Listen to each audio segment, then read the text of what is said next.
Do you want to get the juicy goodness without having to deal with all those little pricks? Well, I feel you. And here's how you can do it. When you want to make juice from your cactus fruit, your prickly pear cactus fruit, your tunas, normally you have to peel the skins or clean off all of the glochids, the pricks, whatever you call them. And that can be very time consuming, and a lot of Americans won't even bother with it because they don't see the value in it and it seems like too much work. Mexicans get it though.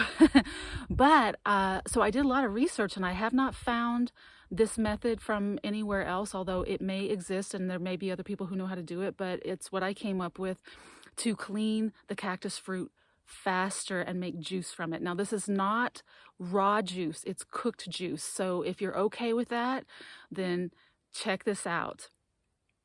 Basically, you put your tunas, your cactus fruit, in a pan with water, swish it around, pour it out, do that like 3 times just so you can wash them off. And that does knock some of the pricks, the glochids off also. But then you're going to put them back in the pan and then put a little bit of water in. Now, how much water you put in there depends on how strong you want your juice. The less water, the stronger the juice. The more water, the thinner the juice. And then you mash the fruit down. So you haven't cleaned any of the little pricks off. They're still hanging on there, being little pricks like they are, and you're not touching them. But you're going to take something and mash the fruit down in the pan. Now you can wait till you've cooked it a little bit before you mash them, but just mash them down. You'll see the seeds getting everywhere. It's going to be this big mush, and you're going to boil that. I haven't timed how long I boil it, but I'm guessing it's ½ hour to 45 minutes. You want to boil it long enough so the little pricks go flaccid.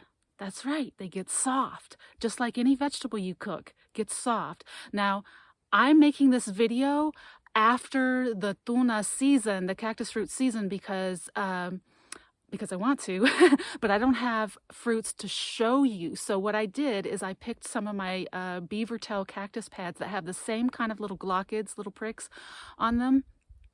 And I boiled them for a long time. And now you can see as I run my finger over them, they're completely harmless and soft. They do not prick me. I could put these in my mouth and they would not cause me any harm whatsoever.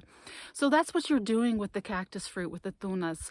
And then you just strain the pricks out, which are no longer pricks anymore. Yay!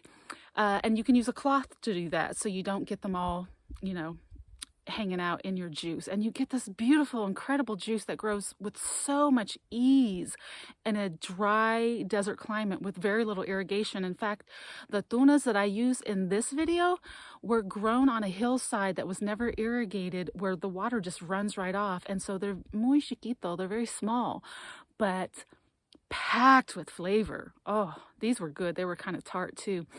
And so with this method, you can also make queso de tuna, which is a sugar candy that's made by just cooking down and condensing the sugars in the cactus fruit. And you can make all kinds of things. I made gelatin, juice, you can make jams, and oh, the list goes on and on. This is such an incredibly useful plant. And I live out in the wilderness where I tried to grow all these fruit trees, and it was very, very difficult because of the wildlife. But the cactus, easiest thing in the world, gives you so much for so little.